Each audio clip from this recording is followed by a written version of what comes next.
welcome to Fett's Legacy, everyone. Today I'm going to be talking about Andor, the finale, and my thoughts on the show as a whole as it went along. So guys, before we get into that, I just want to say a quick thank you for supporting the channel. Hit that like button and subscribe if you enjoy my content, and let's get straight into the video. So we'll start right from the beginning of Andor, as it started off as a pretty slow build-up, and it was pretty dark at the beginning. We do know that he killed those two guards for pressing him on the street, and it sent this whole thing into motion. And so it was a good build-up. It just felt a bit slow at the beginning. I'm sure you guys also agree, and it's probably best that they release the first 3 episodes all together, because if we just got that first episode and then the second episode the next week, it would have felt really slow and drawn out. But I did like the darker tone, and I thought it was a really good change for Star Wars, and I wouldn't mind seeing more of that. And we start to learn more about the Empire and how bad things really are in the galaxy and what they really do to a lot of their people, which we already knew they were pretty evil, but we got to see more behind the scenes and more in depth in the show, which I really did appreciate. We also start to see how the ISB works a bit more, and how the inner workings are of the ISB, what they do on kind of a daily basis, and what their jobs really are about. And I thought that was really cool. We've never really seen that before. We kind of just see the ISB around and have some mentions of them. We did see them a bit more in Rebels, but there really isn't that much of the ISB around, so it was definitely really cool to see that, including Admiral Yularen, which was also amazing to see. Then, we start to see the starting of the rebellion, the beginning of the groundwork for the rebellion, and I thought this was really good. Luthen seems to be a giant part in the groundwork for the rebellion, including Mon Mothma as well. She is a huge part, and it's been really cool to see their dynamic and what they're both sacrificing and doing each for the rebellion to get off the ground and actually eventually get to where it is for the Battle of Yavin and so on. So it's been really cool to see how they get things, even just like funding, how they have to steal from the Empire to get funding, and how hard it really is, how much training has to be involved, and obviously Clem, as he was known, but Cassian Andor was kind of thrown into there just last minute. But those people, those rebels, Vel and Nemik and all of the rest of them, they were training for years to be able to pull off that heist.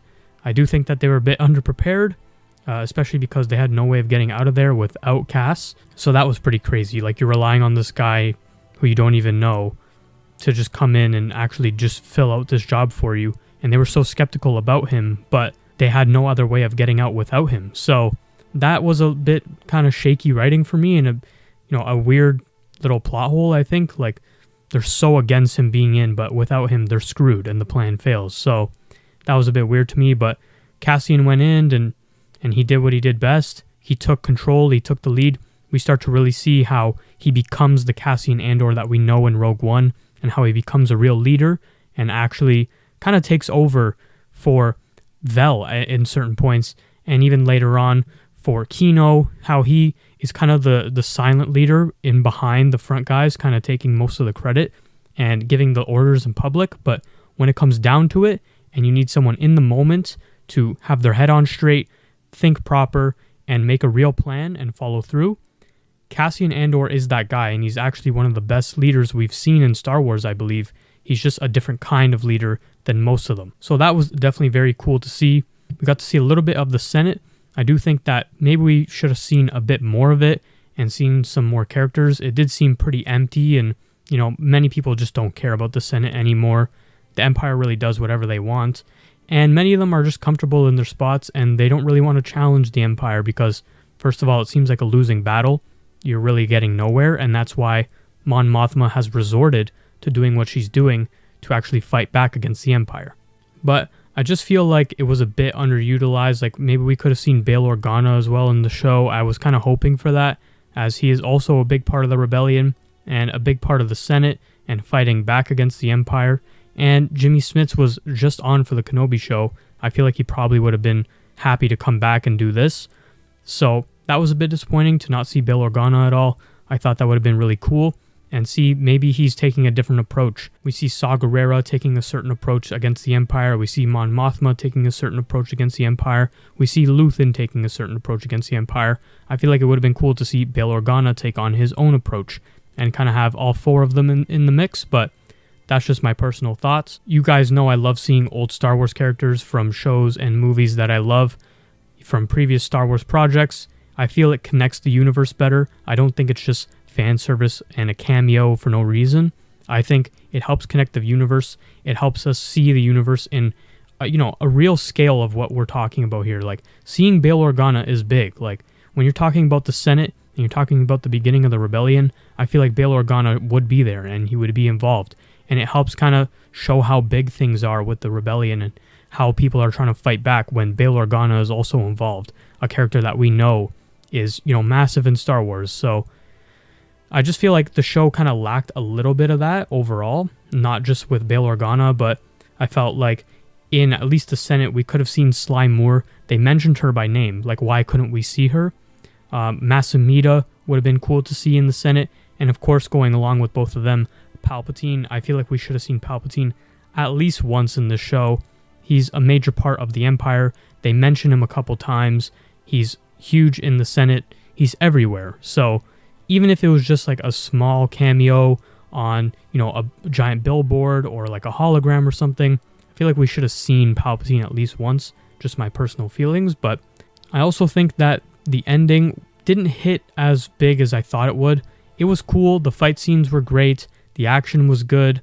And everyone being in the same place at the same time was really cool. And seeing how, Marva Andor kind of really started the rebellion on Ferrix and really was a big part of the rebellion starting in general, and it was really cool to see. But personally for me, when I think of the best episodes in most shows, it's usually the finale, and with this show, I'd probably say episode 10 is still my favorite. I still think that the prison break was the best part of the show. The build-up was so perfect for it, and the outcome was just amazing to me. I thought that episode was absolutely phenomenal. Not that the finale wasn't really good. I did like it. It just, for me personally, didn't hit the same and didn't have that same kind of tension going on, for me at least. So yeah, it was cool. I just thought it was lacking in some certain aspects. I was kind of hoping for some sort of big cameo at the end, maybe just say that's, me wanting fan service, but I really think that we should have seen Palpatine at least once, and I would have liked to see him in the finale in some capacity, having to do with Mon Mothma or someone else. I just think that it would have been good to see him. And also Thrawn, you guys know I brought up Thrawn quite a bit for this show, talking about where he could show up and what he could do. And I felt like Thrawn would have been a great character to introduce to the show and really step up what the Empire is doing against these rebels. They're trying to come back at the rebels with an iron fist and really come down on them hard, but they take out Anto Krieger and they think it's all done. And I just feel like it would have meant so much more if they combat a group of rebels stealing 80 million credits from them, an entire sector's payroll. Like, this is not a joke. This is insane. And you have to think Palpatine is trying to build the Death Star, as we see with the prison and, just what they're doing right now. And at the end of the show, we see the Death Star being built, and it's actually a lot closer than I thought it was. Yeah, they're trying to do all of this stuff, build their fleet. The Star Destroyers cost a lot of money, and just what it is, payroll, paying their employees, paying stormtroopers, officers, that's a lot of money. So I would like to have seen, the Empire take a bigger stance and bring in some real firepower. Admiral Yularen is great, but it would have been really cool to see either Thrawn be brought in or someone hire bounty hunters. And I know this could just be me talking fan service and, I want to see Boba and everything, but I feel like someone hiring bounty hunters to take out the rebels and bring them in, for the people that stole from them on Aldhani, I think that would have made a lot of sense in the show. And we do know that Star Wars has a big bounty hunter presence, and I feel like if they just added that in, it doesn't even have to be Boba Fett. We could have even seen just Dengar, Bosk, Forlom, Zuckuss, anyone really. Hire them to go and track down some of the rebels. I feel like that would have added a new level of tension, a new villain to look at, and I felt like that would have just been really cool to see, but we of course didn't get any of that. So overall, guys, I think that the show had really good build up to its big moments, and just was overall a really good show. If you guys were checking up with my videos throughout, you know I said I really loved Andor. I thought it was a fantastic show and had really good writing and storytelling, and I really do think overall it was a really great show. I just feel like it missed out on some key characters to give it a bit more of a Star Wars feel, and was lacking a bit in the finale for me personally on stakes and just tension and suspense. But overall, I'd say the show is a 9 out of 10. I would give it a 9.5 if it just had a few more key characters in it and connected to the Star Wars universe just a little bit better for me. But overall, it was a really fantastic show. I'm looking forward to season 2. I just personally wouldn't rewatch it ahead of things like Mandalorian season 1 or 2 or Book of Boba Fett. And honestly, even Kenobi is a bit more rewatchable for me just as a Star Wars fan, but I understand that Andor is probably a better made show. I just feel like, even think to yourselves for a second as a Star Wars fan, and you think, I'm going to watch one episode of one show. For me, I'm never picking an Andor episode, maybe episode 10, but I'd rather watch the finale of Kenobi, I'd rather watch the finale of Book of Boba Fett, I'd rather watch the finale of Mandalorian Season 2 and Mandalorian Season 1 over any of the episodes of Andor probably. So those are just my thoughts, but let me know what you guys think of the show down in the comment section below. I'd be happy to hear your thoughts, and thank you all for watching. Hit that like button and subscribe if you made it this far, and I'll see you guys next time.